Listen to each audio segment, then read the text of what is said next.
Pose کرتی ہے اور کلاس میں جب بولنے پر آتی ہے تو پروفیسر خالد کو لگتا ہے کہ شاید شیکسپیئر کی بھتیجی ہے، اور میرے نزدیک اس کی یہ ساری خوبیاں نہیں خامیاں تھیں۔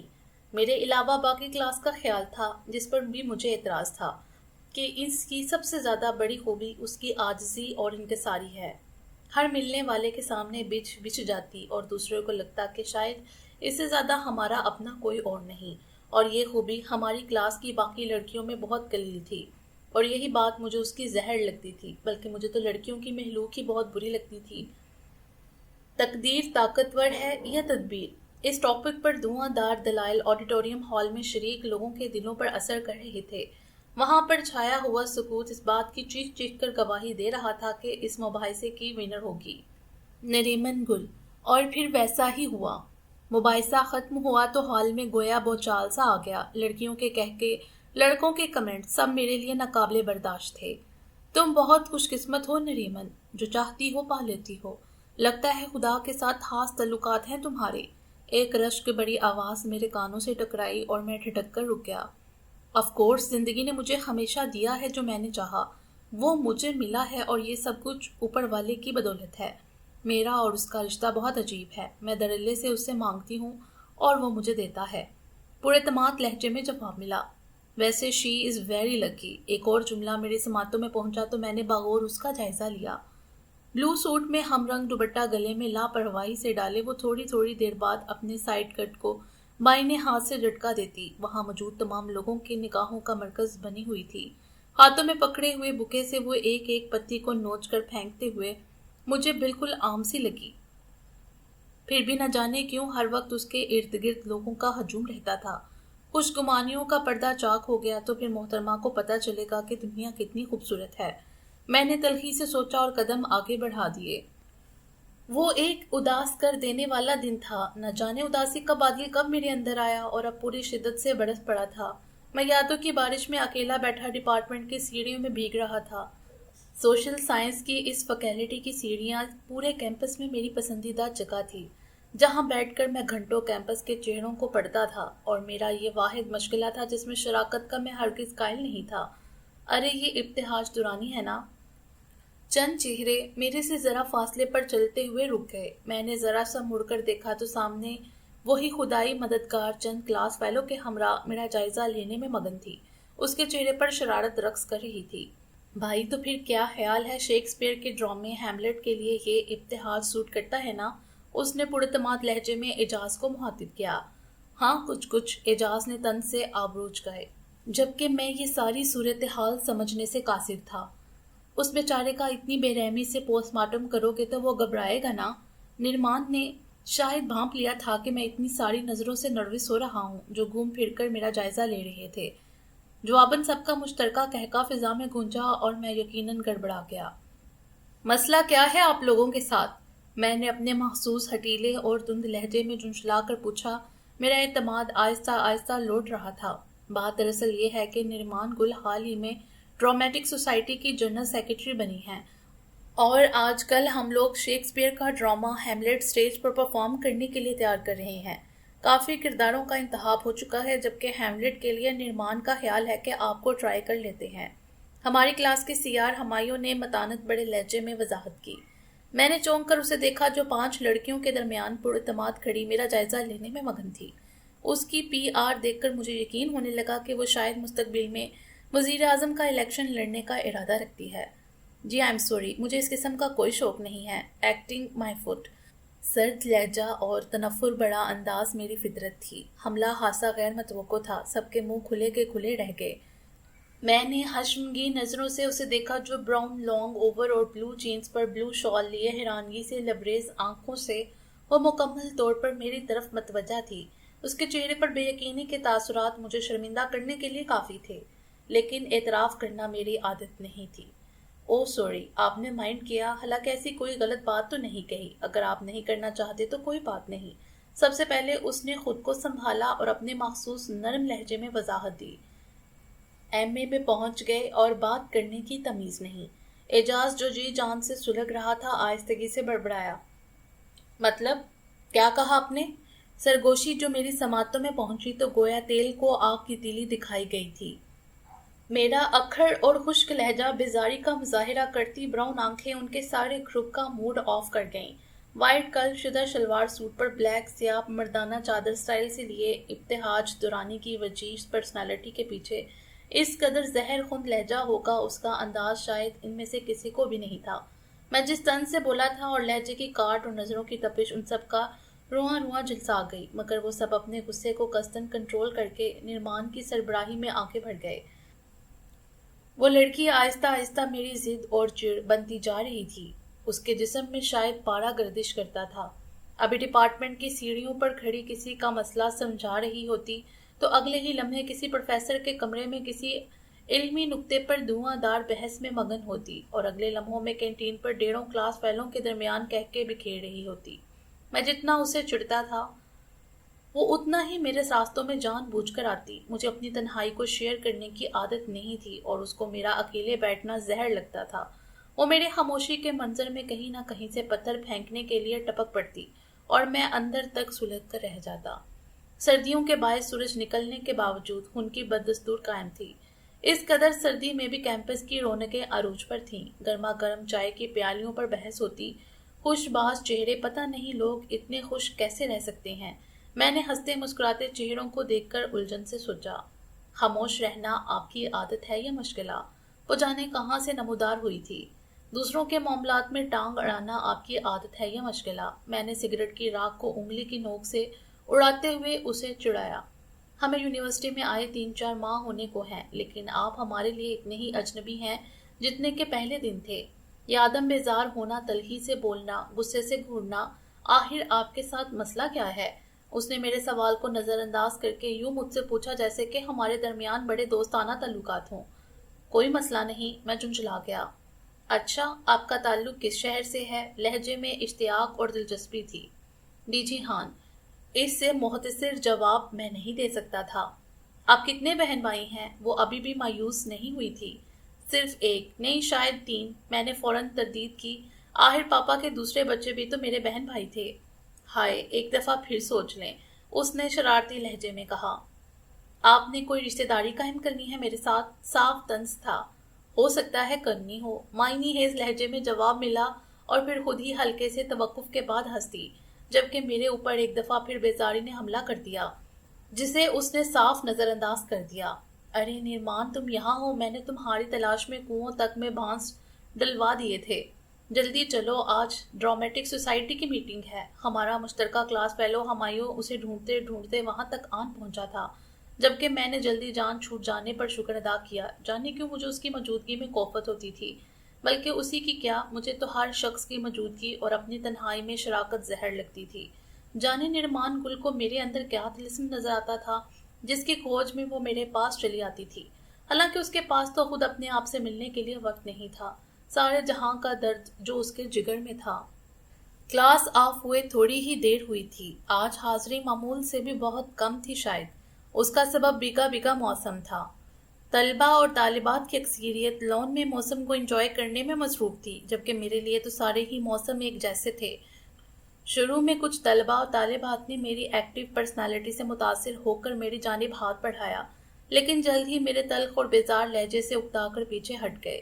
مجھے بھی ان کی کمپنی کی ضرورت نہیں تھی۔ کبھی کبھار نرمان مجھے زبردستی گھسیٹتی ہوئی اپنے گروپ میں لے جاتی، جو 4 لڑکے اور 4 لڑکیوں پر مشتمل تھا، لیکن میری خاموشی اور کم گوئی وہاں بھی قائم رہتی۔ جواباً سب نے ہی میری عادت سے کمپرومائز کر لیا تھا، سوائے اس کے۔ آج کیمپس آ کر میرے ذہن میں ایک بوجھ سا تھا۔ ممی کی برسی تھی، آج انہیں مجھ سے جدا ہوئے پورے 25 سال ہو گئے تھے، اور میرے لیے 25 سال نہیں 25 صدیاں تھیں، جس کا ہر دن اذیت کا سورج لے کر نمودار ہوتا تھا۔ میری ذات کے اندر موجود تلخی کے پیچھے 25 سالوں کی اذیت، چبھن اور کرب تھا۔ کبھی کبھی یہ پیمانہ لبریز ہو جاتا تو سامنے موجود شخصیت کو حیرانگی سے دوچار ضرور کرتا۔ نہ جانے کیوں مجھے لوگوں پر اعتبار نہیں آتا تھا۔ سارے لوگ مجھے دھوکے باز اور بہروپیے لگتے تھے۔ بعض دفعہ میرا دل کرتا کہ میں ساری دنیا کو آگ لگا دوں اور خود بیٹھ کر تماشا دیکھوں۔ ایک بے چینی تھی جو میری فطرت کا حصہ بن چکی تھی، جو مجھے کہیں سکون نہیں لینے دیتی تھی۔ ایسے ہی سوچوں میں گم میں روش پر چلتے ہوئے ٹھٹک گیا۔ سامنے لان میں سنگے مرمر کے بینچ پر وہ معلول سی جانے کن سوچوں میں گم تھی۔ بارش رک چکی تھی، درخت پھول سبزہ سب کچھ دھل کر آنکھوں کو طمانینت کا احساس بخش رہا تھا۔ فضا میں اچھی خاصی خنکی تھی، لیکن وہ سردی سے بے نیاز ہتھیلی پر ٹھوڑی ٹکائے سر جھکائے بیٹھی تھی، جبکہ اس کے ساتھ اس کی گروپ فیلو الینا نہ جانے اسے ہولے ہولے کیا سمجھا رہی تھی، جسے سننے کے ساتھ ساتھ وہ مسلسل نفی میں سر ہلا کر رسپانس دے رہی تھی۔ یونیورسٹی میں ایڈمیشن کے بعد پہلی مرتبہ میں نے اسے کہیں آرام سے بیٹھے دیکھا تھا۔ میں نہ جانے کب اس کے سامنے پہنچ گیا۔ نرمان نے چونک کر سر اٹھایا، اس کے چہرے پر سرخ متورم آنکھیں، سوں سوں کرتی ناک اور چہرے پر تکلیف کے آثار۔ میرے لیے یہ منظر بہت دلکش تھا۔ اسے میں نے ہمیشہ کہہ کے لگاتے ہوئے دنیا پر حکومت کرتے ہی دیکھا تھا۔ بے بسی کا یہ منظر میرے لیے حقیقتاً نیا تھا۔ پاگل ہو گئی ہو؟ نیور! الینا نے اسے ڈانٹا اور پھر مجھے چونک کر دیکھا۔ ارے ابتہاج، آپ! چلو شکر ہے کوئی تو آیا اس کے پاس۔ آپ ٹھہریے، میں پانی لے کر آتی ہوں۔ الینا تبھی فیصلہ کر کے آگے بڑھ گئی، جبکہ ہم دونوں تنہا رہ گئے۔ ویسے دوسروں کو بہادری کا درس دینے والے لوگ لان کے کونے کھدروں میں بیٹھ کر خود بھی روتے ہیں۔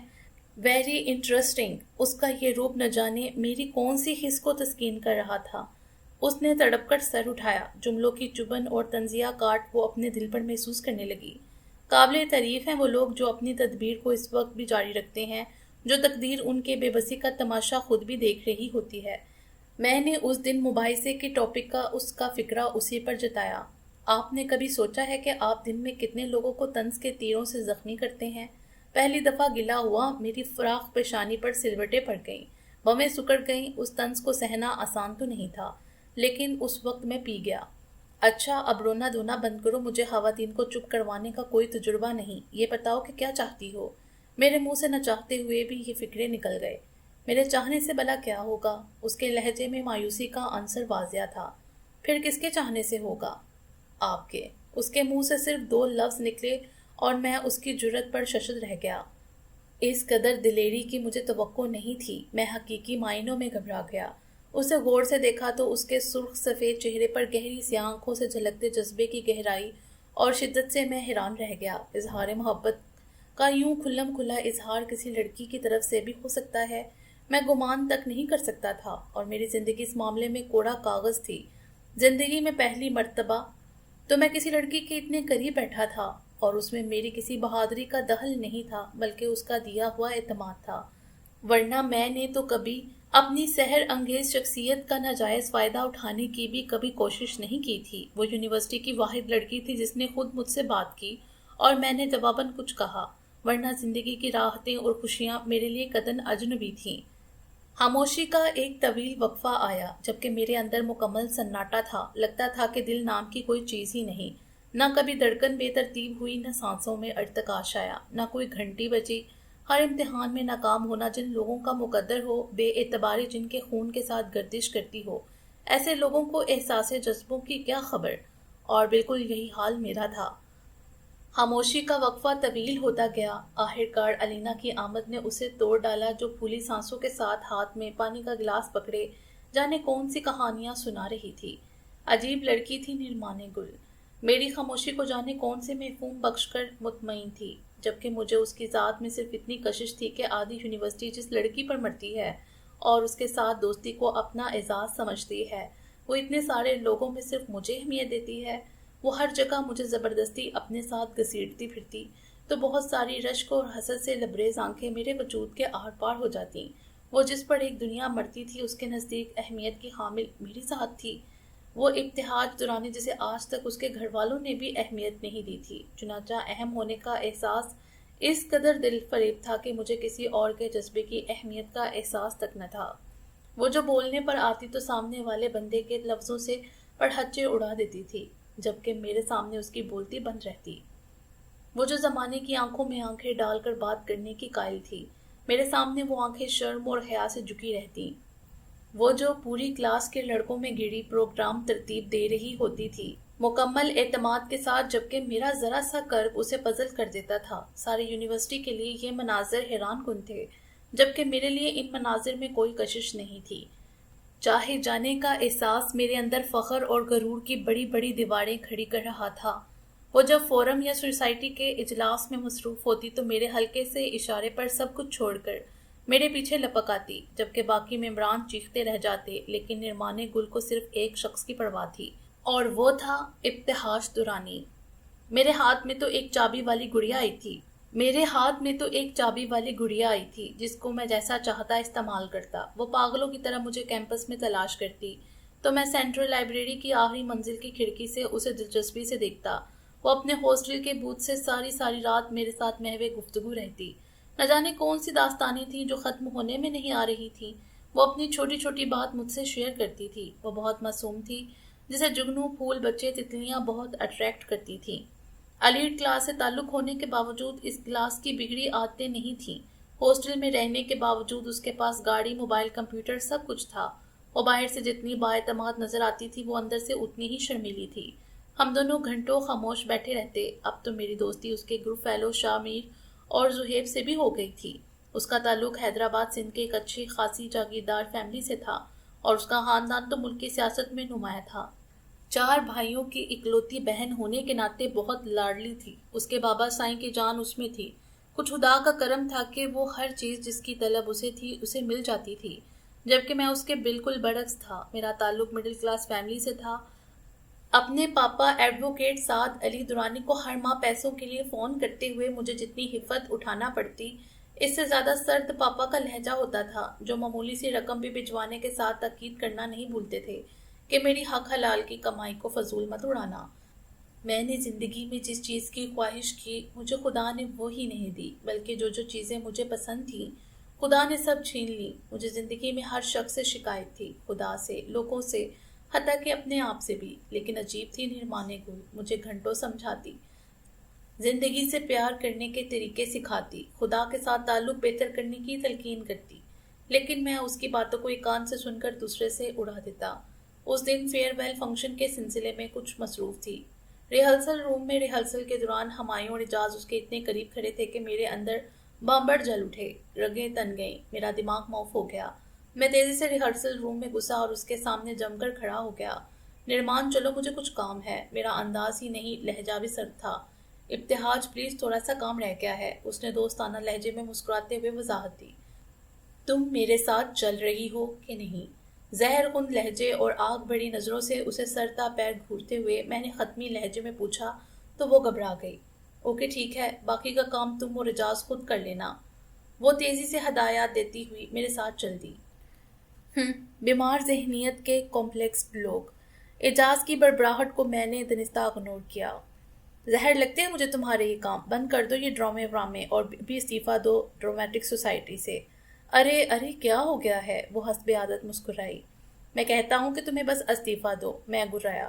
کیوں بابا؟ وہ نچلا لب دانتوں میں دبا کر شرارتاً بولی۔ ہائے نرمان، میگزین کیسا چل رہا ہے؟ 7 والی کلاس روم سے کوئی گروپ نکلا۔ زبردست، آپ لوگ کیسے ہیں؟ اس نے خوش دلی سے جواب دیا۔ یہ کون تھے؟ میں نے کڑے تیوروں سے استفسار کیا۔ بھائی ایم پی کے ہیں، میرے ساتھ فورم میں کام کرتے ہیں، اس نے وضاحت دی۔ ہائے نیرو، بلیک جینز پر بلیک شرٹ پہنے پتہ نہیں کون تھا جو اسے سیڑھیاں چڑھتے ہوئے ہاتھ ہلا رہا تھا۔ میں نے کڑی نظروں سے اس کا حصار کیا۔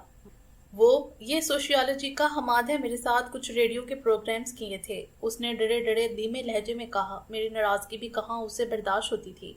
تم یہ ساری ایکٹیویٹیز چھوڑ نہیں سکتی؟ ابتہاج، کیسے چھوڑ دوں؟ اس نے بے چارگی سے کہا۔ تو ٹھیک ہے، پھر مجھے چھوڑ دو۔ سرد اجنبی کٹھور لہجہ نرمان گل کو لمحوں میں ریزہ ریزہ کر گیا۔ کیا بچوں جیسی باتیں کرتے ہو؟ یہ کوئی مذاق ہے؟ میری پوزیشن کو نہیں سمجھ رہے؟ وہ بہت کم غصے میں آتی تھی۔ ہاں، تمہیں کیا فرق پڑتا ہے؟ ایک دنیا دیوانی ہے تمہاری، میں نے طنز کیا۔ ابتہاج پلیز۔ وہ رک گئی، چہرہ دھواں ہو رہا تھا، ہاتھوں کی سرزنش واضح تھی، جبکہ آنکھوں کے گوشے گیلے ہو گئے۔ ٹھیک ہے، میں ریزائن دے دیتی ہوں۔ کچھ توقف کے بعد اس نے کہا، محبت کرتی ہوں مجھ سے؟ میرے منہ سے پھسلا تو اس نے چونک کر مجھے دیکھا۔ ہاں، آہستگی سے سر ہلا۔ پتہ نہیں کیسی عجیب نیچر تھی میری۔ نرمان کو اذیت میں دیکھ کر مجھے بہت سکون ہوتا۔ وہ لڑکی جو ساری دنیا کے سامنے ناقابل تسخیر تھی، میری ذرا سی بے اتنائی پر جب بے آواز روتی تو میرا دل کرتا کہ میں چیخ چیخ کر دنیا کو بتاؤں کہ دیکھو یہ مجھ سے کتنی محبت کرتی ہے۔ میں ابتہاج دورانی جو محبت کے ذائقے سے ناواقف تھا، میرے وجود کو توجہ کی ایک نظر بھی نہیں ملی تھی۔ اس سے نرمان گل محبت کرتی ہے، جس کی آنکھوں کے حصار میں صرف ایک وجود رہتا ہے جو ساری دنیا کو چھوڑ کر صرف اس کے مزاج کے موسموں کی پرواہ کرتا ہے۔ میں نے اسے بارہا آزمایا تھا، اس کا فورم، سوسائٹی، ریڈیو، اخبار سب کچھ چھڑوا دیا تھا۔ سارے کیمپس میں نرمان کی دیوانگی ہارٹ فیورٹ ایشو بنی ہوئی تھی، مگر اسے کسی کی پرواہ نہیں تھی۔ اس کی پی آر کا دائرہ محدود ہو کر صرف میری ذات تک رہ گیا تھا۔ میں جو انتہائی کنزرویٹو و شکی مزاج تھا، مجھے تو حکومت کرنے کے لیے نرمان کی صورت میں ایک سلطنت مل گئی تھی۔ اس کے کلاس فیلوز، فرینڈ سب اسے سمجھا سمجھا کر تھک گئے تھے، لیکن اس کی محبت کے رنگوں میں شدت آتی جا رہی تھی۔ اس نے اپنا موبائل بھی مجھے گفٹ کر دیا تھا، جس پر وہ ہر گھنٹے بعد فون کرتی، میرے لاڈ بچوں کی طرح اٹھاتی۔ اس کے دیے گئے وش کارڈز اور گفٹ سے میری الماری کے خانے بڑھتے جا رہے تھے۔ اس کا سارا اعتماد اور بے نیازی ختم ہو کر رہ گئی تھی۔ میرے پل پل بدلتے موڈ اسے خوفزدہ کر دینے کے لیے کافی تھے، لیکن اس کے باوجود اس کا ساتھ مجھے کمپلیکس میں مبتلا کر دیتا تھا۔ اس کے لہجے اور گفتگو میں ایک سحر تھا جو سب کو جکڑ لیتا تھا۔ اس کی شخصیت میں متاثر کر دینے والا وقار تھا۔ اسے ایک دفعہ دیکھنے والا مڑ کر دیکھنے پر مجبور ہو جاتا۔ وہ جس فنکشن میں جاتی چھا جاتی اور میرے اندر بھمبر چلنے لگتے۔ میرا لہجہ خود بخود سلگنے لگتا اور میرے لفظوں کی تپش سے وہ پگھلنے لگتی۔ تنگ آ کر اس نے فنکشنز اٹینڈ کرنا ہی چھوڑ دیے۔ ویلنٹائن ڈے پر اس کے ڈھیروں پھول اور کارڈز نے مجھے پورے ہاسٹل میں معتبر بنا دیا تھا، جبکہ میں نے اس عرصے میں شاید ہی اسے کوئی پھول یا گفٹ دیا ہو۔ اس کی برتھ ڈے بھی مجھے بھول گئی تھی، لیکن اس نے گلہ تک نہیں کیا۔ وہ جو کچھ میرے ساتھ کرتی، میں اسے اپنا حق سمجھ کر وصول کرتا تھا۔ تم آج کل جنید شاہ کے ساتھ کچھ زیادہ نہیں ہوتی؟ اپنے ڈپارٹمنٹ کی کینٹین میں بیٹھے میں نے تبصرہ کیا۔ نہیں، وہ گڑبڑا گئی۔ ایسا تو نہیں ہے۔ پھر وضاحت کی۔ آپ کو پتا ہے جنید چھوٹے چچا کا بیٹا ہے اور حال ہی میں تو یونیورسٹی میں ایڈمیشن لیا ہے، اس لیے اسے اکثر میری مدد کی ضرورت پڑتی رہتی ہے۔ ویسے آپ کی بہت تعریف کر رہا تھا۔ اچھا، مجھے اس کی تعریف سے کوئی خاص خوشی نہیں ہوئی۔ ویسے تم سے کچھ زیادہ فرینک نہیں ہے؟ نہیں، وہم ہے آپ کا، اس نے الجھے ہوئے انداز میں کہا تو میں کندھے اچکا کر رہ گیا۔ محبت کے رشتے بہت کٹھن اور دشوار ہوتے ہیں۔ وقت اور حالات تو اکثر زندگی کا مفہوم ہی بدل دیتے ہیں۔ تب محبت کا فلسفہ دڑا کا دڑا رہ جاتا ہے۔ مجھے نہ جانے کیوں رشتوں کے چھن جانے سے خوف آتا ہے۔ میری زندگی میں صرف ایک رشتہ ہے، نرمان گل۔ میرے سوچ کے تمام دروازے اس پر آ کر ختم ہو جاتے ہیں۔ مجھے نہیں معلوم مجھے اس سے محبت ہے کہ نہیں، لیکن میں اسے کھونا نہیں چاہتا۔ میرا دل کرتا ہے کہ اسے کمرے میں بند کر کے ساری دنیا سے چھپا دوں۔ وہ جو ساری ماحول پر چھائی جاتی ہے، تو مجھے ڈر ہے کہ اس جیسا کوئی ساحر اس پر جادو نہ کر دے۔ کبھی کبھی تو دل کرتا ہے کہ اس کی سانسوں پر بھی پہرے لگا دوں۔ وہ سراپا میری ہو، لیکن یہ میری خام خیالی تھی۔ اس کا پورا ایک خاندان تھا جس سے کٹ کر رہنا اس کے لیے بھی ناممکن تھا۔ لیکن اس کے باوجود میں جانتا ہوں کہ جب میں ہنستا ہوں تو نرمان گل ہنستی ہے، جب میں پریشان ہوتا ہوں تو وہ بے چین مورنی کی طرح گھومتی ہے۔ لیکن کچھ دنوں سے اس کے اپنے کزن جنید شاہ کے ساتھ بڑھتی ہوئی دوستی میرے وجود کے دائرے میں آگ سی لگا رہی تھی۔ اس وجہ سے میں کچھ کھچا کھچا سا تھا۔ ابتہاج، مجھ سے کوئی غلطی ہو گئی ہے۔ ایک دن اس نے مجھے آن لیا۔ میں نے اسے غور سے دیکھا۔ بلیک رنگ کے اسٹائل سے سوٹ میں ہم رنگ چوڑیاں پہنے وہ اچھی خاصی دلکش لگ رہی تھی۔ بال جو شولڈر کٹ تھے اب شانوں سے نیچے ہو گئے تھے۔ میک اپ اور لپسٹکس نے حد و حال کو اجاگر کرتے اسے اچھا خاصا قاتل بنا دیا تھا، لیکن میں جلد ہی اس کے حصار سے نکل آیا۔ نرمان گل، تم نے یہ کیا ڈرامہ شروع کر دیا ہے؟ میں نے تلخ لہجے میں استفسار کیا۔ کیا ہوا ہے ابتہاج؟ اس کی رنگت ایک دم زرد ہو گئی۔ یہ جنید شاہ کے ساتھ تمہارے دن بدن بڑھتی دوستی کا مطلب؟ میں نے دو ٹوک انداز اپنایا۔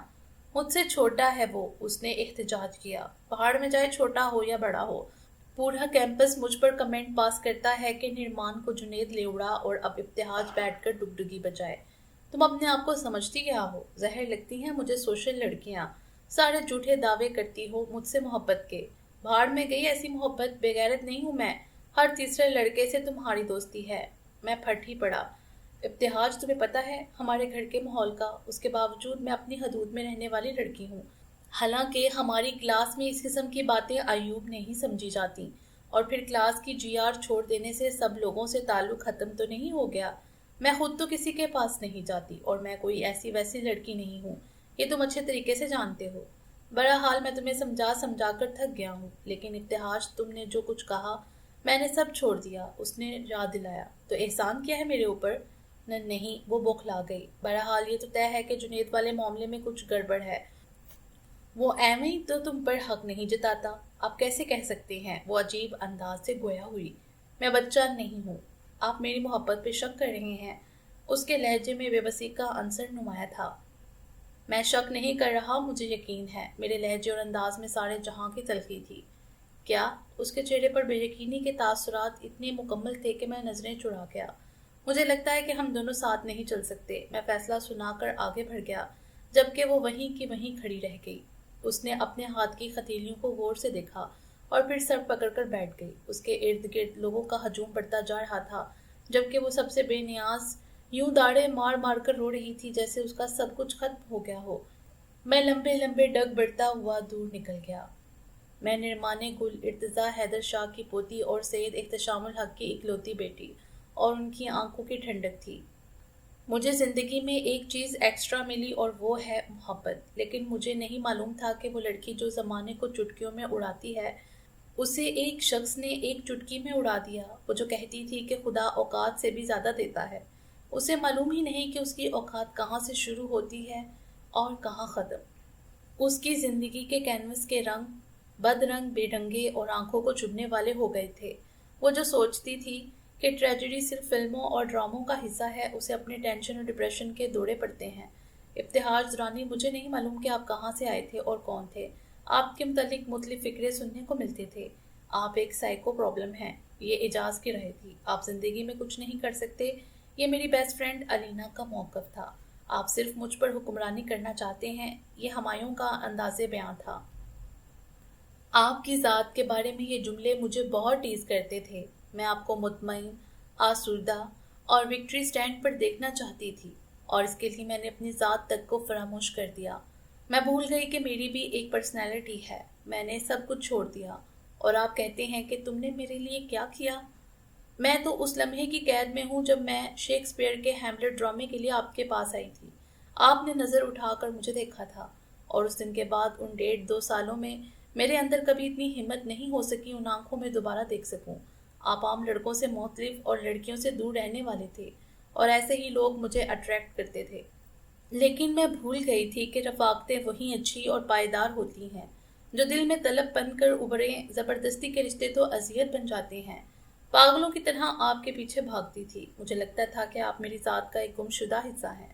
لیکن 30 اگست کو آپ کی ناراضگی سے ڈپریسڈ ہو کر میں نے نیند کی 1.5 ساری گولیوں میں سکون حاصل کرنا چاہا، تو میری روم میٹ حمدہ نے ہاسٹل سے پاگلوں کی طرح آپ کو فون کیے، اور آپ آنے کا وعدہ کر کے بھول گئے۔ اس دن 30 اگست کو وہ لڑکی 11:45 پر اندر سے مر گئی، اور کسی کو پتہ ہی نہ چلا۔ اور کیمپس میں آنے کے بعد آپ نے سرد لہجے میں کہا، میں ہاسٹل مصروفیت کی وجہ سے نہ آ سکا۔ آپ کو کیا معلوم کہ محبت میں بے وقتی کا دکھ خون کی طرح انسان کو چاٹ جاتا ہے۔ بہرحال جنید شاہ پر شک مت کیجیے، وہ میرا دودھ شریک بھائی ہے۔ ددیال میں اکلوتی لڑکی ہونے کی وجہ سے ان سب کی چاہتوں کا مرکز ہوں۔ میں آپ کے بغیر نہیں رہ سکتی۔ میں سب کچھ چھوڑ دوں گی۔ سیدہ نرمان گل۔ نرمان کا یہ خط اور سوری کا کارڈ میرے سامنے پڑا ہے۔ بدگمانی کی اینک اتار کر میں نے دیکھا تو سارے منظر صاف شفاف اور آنکھوں کو طمانینت کا احساس بخش رہے تھے۔ میں نے یعنی ابتہاج درانی نے زندگی میں پہلی بار اسے فون کیا تو وہ بے تحاشا خوش ہوئی۔ سب کچھ معمول پر آ گیا۔ ہم گھنٹوں باتیں کرتے، کینٹین میں بیٹھتے، کیمپس کی سڑکوں پر گھومتے۔ مجھے لگتا ہے نرمان گل، مجھے تم سے محبت ہو گئی ہے۔ ایک دن میں نے اعتراف کیا۔ اس دن وہ میرے فیورٹ بلو کلر میں مانگ کے ساتھ کی گئی سیدھی سادی سی چوٹی میں ہمیشہ کی طرح سادہ اور بے نیازی کے ساتھ کیمپس میں میرے ساتھ 0 پوائنٹ کی طرف چل رہی تھی۔ ہاسٹل سے ذرا پہلے اپنے مخصوص درخت کے نیچے کھڑے ہو کر اس نے آرام سے کہا، ابتہاج، آج سے 2 ماہ پہلے تم نے مجھے کہا تھا نا کہ نرمان ہم دونوں ساتھ نہیں چل سکتے، لیکن آج تمہیں میں کہتی ہوں کہ ابتہاج درانی ہم دونوں ساتھ نہیں چل سکتے۔ تمہارے ساتھ گزارے ہوئے 2 سال میری زندگی کے سب سے اذیت ناک دن تھے۔ مجھے خدا نے زندگی میں اتنی خوشیاں دی ہیں کہ میں ان 2 سالوں کو ان خوشیوں کا صدقہ سمجھ کر پھینک دوں گی۔ وہ سانس لینے کو رکی اور پھر غور سے میرا چہرہ دیکھ کر عام سے لہجے میں بولی، ابتہاج، بھول جانا کہ نرمان نامی کوئی لڑکی تمہاری زندگی میں آئی تھی۔ میرے لیے الفاظ نہیں، 2 دھاڑی تلوار تھی جس نے میرے وجود کو چیر کر رکھ دیا تھا۔ میں نے اپنے سامنے کھڑی نرمان گل کو دیکھا جس کی گھنی پلکیں آج میرے سامنے اٹھی ہوئی تھیں۔ وہ اپنے ازلی اعتماد کے ساتھ میرے سامنے کھڑی میرا سارا اعتماد بھگ کر کے اڑا چکی تھی۔ نیرو، تمہارا دماغ ٹھیک ہے؟ تمہیں پتہ ہے کہ تم کیا کہہ رہی ہو؟ پہلی بار حقیقی معنوں میں میرے ہوش اڑے تھے۔ میرا بس نہیں چل رہا تھا کہ میں کچھ کر ڈالتا۔ ہاں ابتہاج، میں اپنے مکمل ہوش و حواس میں ہی کہہ رہی ہوں، وہی الفاظ جو آج سے 2 ماہ قبل تم نے مجھے کہے تھے، اب یہی بات میں کہہ رہی ہوں۔ وہ سرد مہری اور اجنبیت کی ایسی دیوار اپنے سامنے کھڑے کیے ہوئے تھی کہ میں باوجود کوشش کے اس پر دراڑ نہ ڈال سکا۔ لیکن کیوں؟ شکوہ میری زبان سے پھسل پڑا۔ میرے لیے خاصا اعصاب شکن حملہ تھا۔ جب تم نے مجھے یہ الفاظ کہے تھے تب میں نے تو وجہ نہیں پوچھی تھی۔ اس نے یہ کہتے ہوئے براہ راست میری آنکھوں میں جھانکا تھا، جو تحقیر امیز بے یقینی سے اس کی جانب اٹھی ہوئی تھی۔ عجیب باغی انداز تھا اس کا۔ میری انا کو ختم کرنا چاہتے تھے نا؟ میں یہ رشتہ ہی ختم کر رہی ہوں۔ سرد مہری اس کے لہجے میں رچی ہوئی تھی۔ لیکن نیرو، وہ تو میں نے غصے میں کہا تھا، پاگل ہو گیا تھا میں۔ بدگمانی کی اینک میری آنکھوں پر لگی ہوئی تھی، سارے منظر دھندلے نظر آ رہے تھے نا۔ میں نے بڑی بیچارگی اور کرب سے وضاحت کی۔ جواباً وہ مجروح انداز میں ہنس دی، پھر بولی، لیکن ابتہاج، تمہارے کہے گئے وہ الفاظ نہیں تھے، زہر آلود تیر تھے، جنہوں نے تاک تاک کر کے میرے دل پر حملے کیے تھے۔ اب وہاں تو کچھ بھی نہیں، تم نے ہر جگہ میری محبت، میری عزت نفس اور وقار کو زہریلے لفظوں سے زخمی کیا۔ بس تمہاری محبت بھی کسی زہر آلود لفظ سے زہریلی ہو گئی ہے، مر گئی ہے۔ میں نے تمہارے ساتھ اس کیمپس میں انہی راستوں پر چلتے ہوئے اس محبت کا 2 ماہ تک سوگ منایا ہے، بہت آنسو بہائے ہیں۔ اب تو میرے پاس تمہیں دینے کو نہیں ہے۔ میں تمہیں تمہارے دل کی عدالت میں کھڑا کر کے جا رہی ہوں۔ تمہارا اور میرا تعلق دل کا تھا۔ میرے دل کو تم نہ سمجھ سکے، لیکن میں تمہارے دل کو جانتی ہوں، اور مجھے یقین ہے وہ تمہیں غلط سزا نہیں سنائے گا۔ وہ اپنی بات مکمل کر کے رکی نہیں تھی۔ اس کے قدم تیزی سے ہاسٹل کی طرف بڑھ رہے تھے۔ روٹ کی بسیں چلنا سٹارٹ ہو گئی تھیں۔ کیمپس میں عجیب افراتفری کا عالم ہوتا تھا اس وقت۔ لڑکے اور لڑکیاں ایک بھرپور دن گزار کر اپنے اپنے اصل ٹھکانوں پر پہنچنے کی جلدی میں تیز تیز قدم اٹھا رہے ہوتے تھے۔ میں اس سب سے بے نیاز یوں کھڑا تھا جیسے کسی نے منتر پھونک کر پتھر بنا ڈالا ہو۔ آج مجھے یونیورسٹی چھوڑے کئی سال گزر چکے ہیں، لیکن نرمان گل مجھے جس آگ میں جھونک کر گئی ہے، اس کی تپش دن بدن بڑھتی جا رہی ہے۔ میں اپنی ضمیر کی عدالت میں کھڑے کھڑے تنگ آ گیا ہوں، جو ہر دفعہ ایک ہی بات کہتا ہے کہ ابتہاج دورانی، اگر کھاتا کھولو گے تو سارے قصور تمہارے ہی نکلتے ہیں۔